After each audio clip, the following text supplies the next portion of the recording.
Star Warsienne, bonjour. Star Warsien, bonjour, c'est Boba Fred. Mon prénom, c'est Fred. Je suis fan de Star Wars. Et aujourd'hui, je vous propose une vidéo un petit peu différente de d'habitude. Je ne vais pas vous montrer les objets qui sont rentrés dans la collection, ni comme cela de ma fabrication. Je vais vous montrer les objets qui permettent de mettre en valeur sa collection. À Célébration, on va en parler. À Star Wars Célébration, ça permet de faire énormément de choses, de découvrir beaucoup de choses. Et j'ai découvert en vrai une société que je connaissais par mail ou par partage. Je crois que Mint Inbox également relaie régulièrement leurs produits. Mais j'ai découvert alors attendez, trois objets que j'ai achetés afin de mettre en valeur des objets de ma collection. Je vais vous partager ça. Et pour les mettre en valeur, en particulier, vous allez redécouvrir un objet que je vous ai déjà montré, et puis vous allez découvrir une partie de ma collection vintage, que certains n'ont jamais vu, et puis un vintage en loose. Donc, une très très belle vidéo, j'espère que ça va vous plaire, des objets pour mettre en valeur sa collection.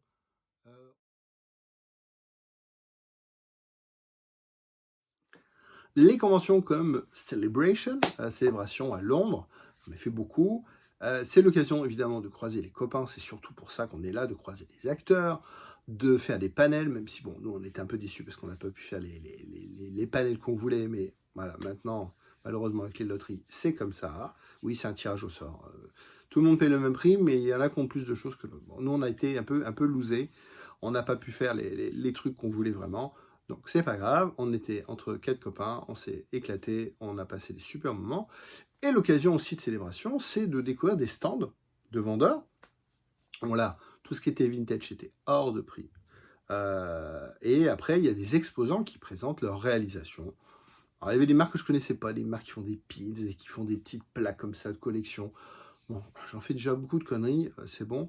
Lego n'avait pas d'exclus, à part une petite brique marquée Célébration. Bon, franchement, vraiment décevant. Funko avait fait l'event avec deux Funko, une simple, une double que je vous ai déjà présenté en vidéo, avec des packaging spécifiques Célébration 2023. Donc, vous avez fait un effort de présentation. Et puis, c'est aussi l'occasion de découvrir des nouvelles choses. Malheureusement, Sideshow n'était pas là.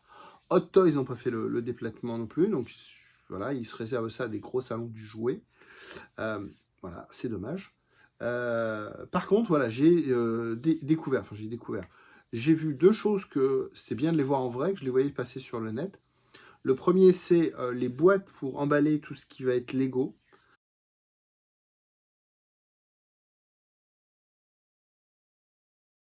Donc là, c'est des boîtes. Alors, ça coûte très très cher, attention. Je crois que pour emballer un AT-AT, ça coûte 160 € la boîte. C'est très beau, hein. Il y a un fond en plus, c'est très très joli. Ça protège, ça finit, ça fait un bel objet de collection. L'ami Paul de Mint Inbox a son faucon et son AT-AT emballé, on va dire, protégé, en vitrine. Franchement, c'est propre. Ça permet de les voir en vrai.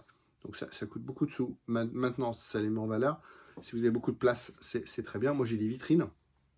Tout n'est pas en vitrine, malheureusement, parce que pas assez de vitrines, pas assez de murs. Puis j'ai également, sur le stand, qui fait alors c'est pas des protections, mais si, c'est aussi des protections en acrylique pour plus des vintage, donc il fait des Starcase, des choses comme ça. J'ai craqué sur trois objets que je vais vous présenter.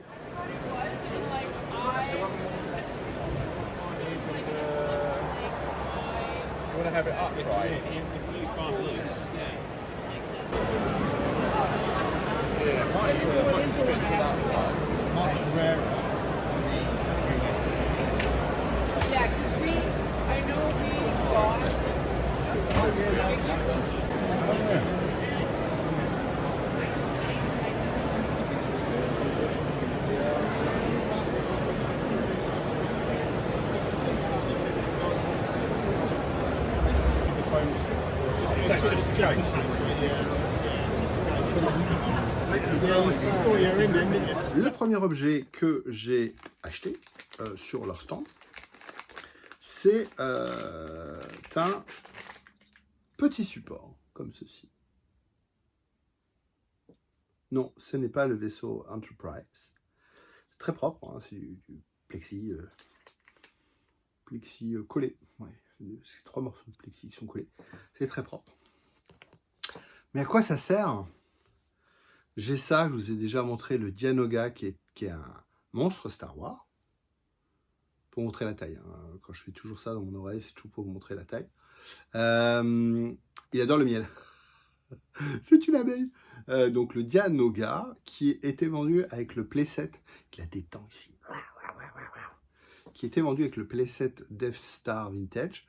C'est le monstre qui se bat avec Han, Luke, Leia, Chewbacca dans le Death Trash Compactor. Et malheureusement, il ne se tient pas, ce bestiau. Donc si je le mets comme ça, vous voyez, il tombe, il ne se tient pas. Et donc ils ont fait ce petit support que je n'ai pas encore essayé. Je l'ai vu hein, sur le stand, mais je ne l'ai pas encore essayé. Alors c'est dans ce sens-là ou c'est dans ce sens-là? Est-ce que c'est dans ce sens-là? Est-ce que c'est dans ce sens-là? Ou je pense que c'est mieux comme ça. Ouais, comme ça, c'est bien. Et donc voilà, petit support pour présenter le Dianoga. Dianoga, c'est ça, Dianoga. Petit coucou à Jean-François Roland qui, avec son livre Vintage, j'ai échangé avec lui parce que effectivement, grâce à son livre, je me suis rappelé que ce petit bestiau là, c'est vraiment génial. C'est tout con, hein. C'est tout con, mais pour présenter un vintage, je trouve ça génial. Ça met en valeur. Donc le petit Dianoga, donc coucou à Jean-François vraiment, qui avec son livre Vintage, effectivement, je me suis rappelé que cette bestiole-là était allée dans tel set. Et je me demandais si elle était dans plusieurs sets, non, elle était exclusive dans ce set. Moi, je l'ai eu, j'en ai déjà parlé sur une autre vidéo. Je l'ai eu dans un lot, parce qu'avant, j'achetais des lots aux États-Unis, de loose et de blister pour ma collection, et je revendais mes doubles. Et au fond d'un sac, il y avait ça. Je ne savais pas ce que c'était au départ. Donc voilà, petit support, transparent. Je trouve ça assez propre en termes de présentation. Je trouve que l'idée est vraiment sympa. Bon, ça coûtait 10 balles, je crois. Mais franchement, ça le fait. Voilà. Premier objet.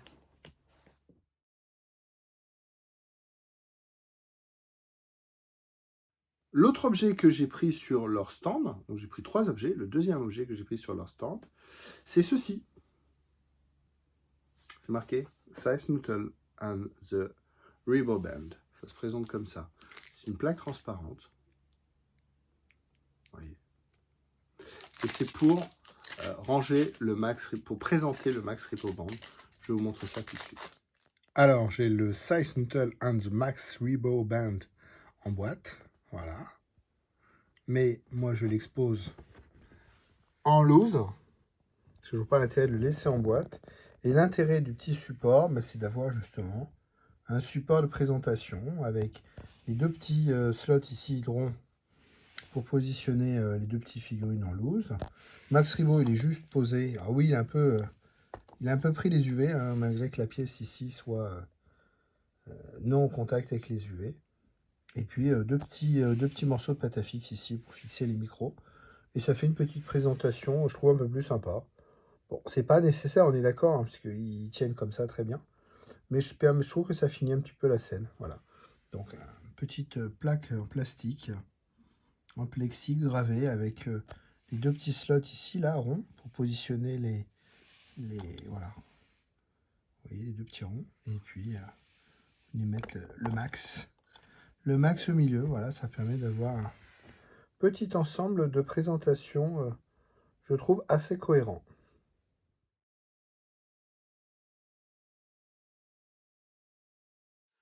Oui, une autre vue de ma collection. Ça, c'est mon mur de vintage. Comme je vous l'ai déjà dit dans d'autres vidéos, mon objectif, c'est d'avoir chaque figurine en blister. Donc là, le Boba, je l'ai en retour de Jedi. Je n'ai pas besoin d'avoir l'Empire, le Mécano, la version Trilogo. Je l'ai une fois, ça me va. Donc j'ai toutes les figurines, sauf 4. Il me manque le Luke numéro 1, le fermier, le Luke Stormtrooper, le dernier, Luke. Il me manque le Power Droid, le Gong Droid. Et puis, Yak Face, mais Yak Face, je l'ai en loose. Je n'ai pas prévu de l'avoir en blister. Donc voilà, il m'en manque 3. C'est joli. Qu'est-ce que j'ai vu sur le stand là, de nos petits copains là, donc le 3e objet, c'est des nouvelles cases. Alors, il y a beaucoup de traces de doigts, pardon. de nouvelles cases comme ceci. Alors, c'est quoi une case? Donc si je prends Boba Fett, toutes les figurines sont ce qu'on appelle dans des star cases. Donc c'est des boîtes en plastique qui servent à la base pour protéger les UV, pour éviter que la bulle jaunisse. Bon, celle-là, elle a déjà jauni avant que je l'achète, d'accord? Bon, il n'y a pas de lumière normalement directe, hein. Il n'y a pas d'UV ici, hein. C'est pas dans un musée. Et donc cette figurine-là, elle a déjà jauni. Donc elle est dans une star case. L'intérêt, alors je vais laisser en live avec vous. L'intérêt de ces nouvelles boîtes, c'est d'être beaucoup plus fité, plus quali, on va dire, que la grosse boîte Starcase. Ça ne marche pas avec toutes les figurines. Alors, comment ça s'ouvre? C'est une pièce thermoformée. Hein. Alors, est-ce que celui-là rentre dedans? Oui, celui-là rentre dedans. Oh, c'est propre, franchement, c'est propre. Donc, je le referme. Celui-là ne rentre pas dedans. Ah, mauvais exemple. Alors, vous voyez la bulle ici, c'est une petite bulle. Alors, pour l'instant, des boîtiers comme ça, donc ça, ils ont un seul modèle. Donc, l'avantage, vous voyez, c'est que c'est beaucoup plus fité. Ça reste une protection, évidemment. Donc, le blister est dedans. La bulle est dedans. Donc, on a une protection qui est, alors, je veux dire, fitée, mais plutôt que dans une grosse boîte, ça reste une carte avec une bulle et l'ensemble est protégé. Vous voyez, c'est beaucoup plus joli. Alors, moi, c'est bizarrement, le boba ne rentre pas. La carte, elle est trop grande. Elle est trop grande de 5 mm. Oui, la carte, elle est trop grande. Elle ne rentre pas dans la forme ici. Vous voyez, elle devrait arriver là au fond. Finalement, ça va être dessus. Je l'ai bien mis au bord ici. Alors, si je la fais dépasser en bas, si je la fais dépasser en bas, ça ne marche pas non plus. Donc voilà. Donc techniquement, c'est pas bête, mais là, ça ne marche pas. Alors, ça ne marche pas sur toutes les figurines. Je vais en prendre une autre. Voilà. Si je prends Leia, ça ne pourra pas marcher. Parce que la bulle de Leia, elle est plus grande. Vous voyez, avec le casque, il y a plein de bulles différentes. Pour l'instant, ils ont fait qu'une seule version. Mais vous voyez, la bulle de Leia, elle est spécifique. Si je prends le Gamorrean, la bulle, elle est plus grosse. Évidemment, puisqu'il est plus gros. Vous avez ensuite des bulles. On va prendre Bossk.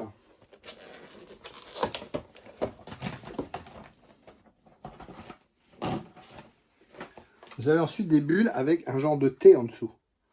Vous voyez? Un genre de T. Donc, normalement, ce que m'a dit le gars, les versions en T ne rentrent pas dedans. Alors, elles rentrent dedans. Par contre, vous voyez, le carton est décalé. Le carton, il ne va pas jusqu'au bout ici. Le carton, il dépasse ici également. C'est pour gagner. Hein. C'est joli, mais c'est pas gagné. Est-ce que j'ai au moins un blister qui rentre dedans? Donc, on a dit cela avec le T en bas, thermoformé, vous voyez, le petit téton en bas, ça ne rentre pas. On a dit Princesse Leia, une bulle spécifique, donc évidemment, ça ne rentre pas. Le Gamo, c'est pas la peine. Le Vador, j'ai essayé. Le Vador, il a un blister simple, oui, c'est une belle figurine. La bulle, elle est trop grande, elle est trop haute par rapport à la Protec. La Protec est trop petite. J'ai réussi à en mettre un. L'AT-AT Driver, voilà, je l'ai mis dans la nouvelle bulle. Donc, c'est moi. 501, c'est moi. Donc, ça, c'est mon costume. Donc, l'AT-AT Driver, voilà. Donc, lui, je vais le mettre dans cette bulle-là. Parce que c'est quand même vachement joli, vachement plus quali que les... Alors, c'est bizarre, c'est que... C'est quel perso tout à l'heure qui rentrait pas? Lequel perso? Le Boba. Donc la bulle du Boba n'est pas la même. La bulle, le carton du Boba est plus grand. Pour moi, c'est 2 Retours du Jedi, 2 Return of the Jedi. Donc je regarde quand même.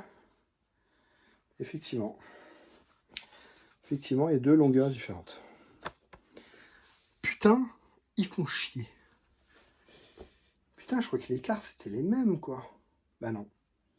Donc il y a, vous voyez, 2 hauteurs de... Oui, je suis à 0 en bas. Et il y a 2 hauteurs de cartes. Donc le AT-AT rentre dans les nouvelles bulles. Le Boba ne rentre pas.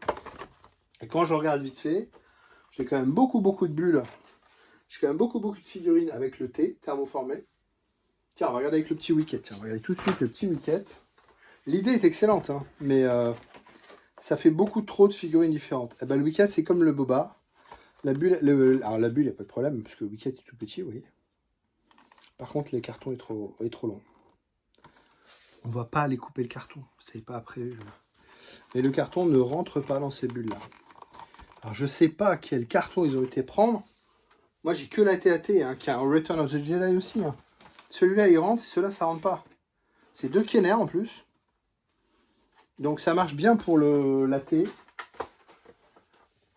Je vois pas... Je vois pas... tiens, j'ai Lando en...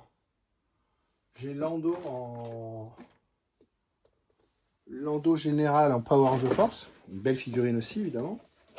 On va regarder tout de suite. Ah là, j'ai une Starcase qui est jaune de chez jaune. Starcase de chez jaune de chez jaune. Il est où mon bidule là? Il est là. Rentres-tu? Oui! Oui! On a un gagnant! Donc voilà. Donc ça fait figurine Power of the Force. La pièce là, vous voyez, ça gêne pas. Et donc on a une bulle fitée. Celui-là va rester comme ça. Voilà. Donc je vais remplacer ma grosse Starcase moche par ça. J'ai 95 figurines. Toutes ne sont pas là. D'autres sont rangées dans les vitrines. Hein. Donc celle-là, elle est là. Voilà. Vous voyez, hop. Putain, c'est vachement plus joli. Franchement, je vais vous montrer en 3D, on va dire. C'est quand même vachement plus joli. Le problème, ça vaut combien ils vendent ça? 4 pounds. Ça fait 6 euros. 100, la grosse. 600 euros de boîte. Je vais pas les changer comme ça. En toute manière, je peux pas les remplacer toutes. C'est ça qui est un peu con. C'est ça qui est un peu con. C'est que il faudrait qu'elles soient toutes comme ça pour que c'est de la gueule. Malheureusement, il faudrait plein d'emballages, là, de suremballages différents en fonction des bulles, en fonction du perso. Donc, il faut des modèles A, B, C, D, E. On va pas s'en sortir. Donc, c'est vraiment dommage parce que ça marche super bien. Donc là, je peux mettre... j'en ai acheté que 4, je crois, pour faire les essais, justement. 5, j'en ai acheté 5. Allez, je vous montre ce que ça fait en 3D sur le mur. Voilà ce que ça fait en 3 dimensions, donc sur le mur. Donc j'ai réussi à mettre le Lando, j'ai réussi à mettre le Storm. Donc là, ils sont emballés dans une nouvelle Starcase, on va dire. Donc vous voyez, par rapport aux autres, on a beaucoup, là on est à 0, on va dire. Et là, on a quand même quelque chose de beaucoup plus joli. Ça fait vraiment blister. Vous voyez, je pense que même de face, ça doit se voir.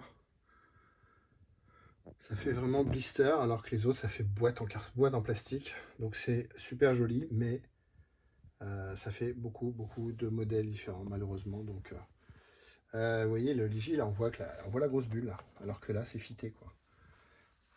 C'est génial si vous avez le bon modèle.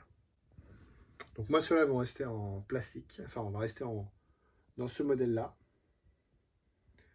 C'est clair que ça me tente. Hein. Maintenant, c'est un budget. Et surtout, il faut bien calculer quelle bulle va avec quel perso, quoi. Je pense qu'aujourd'hui, on a fait une vidéo originale avec des nouveaux objets que moi, j'ai découvert. Donc, je pense que vous avez découvert aussi. Le petit support pour le Dianoga, Diagona, je ne sais plus son nom. C'est génial. Les bulles, l'idée est top. Ça coûte un bras. Il faut voir un petit peu si on achète 50, si on achète 100, peut-être que les prix sont plus bas. Et puis, on a vu, bon, c'est super. L'idée est top. Mais pas adapté à toutes les figurines. On a fait quoi? On a fait des trucs vraiment sympas. Puis le petit Max Rebo. Voilà, on a fait, vous voyez, les objets qui permettent de mettre en valeur la collection. C'est ça qui était intéressant. Écoutez, si ça vous a plu, mettez un petit pouce bleu, mettez un petit commentaire. Si vous avez déjà ce genre de petits produits, dites-moi si vous avez découvert quelque chose. Dites-moi si c'est positif ou négatif pour vous. Et puis abonnez-vous à la chaîne, ça fait plaisir. Un petit commentaire et un petit pouce bleu. Merci à vous. Rendez-vous tous les lundis à 19 h.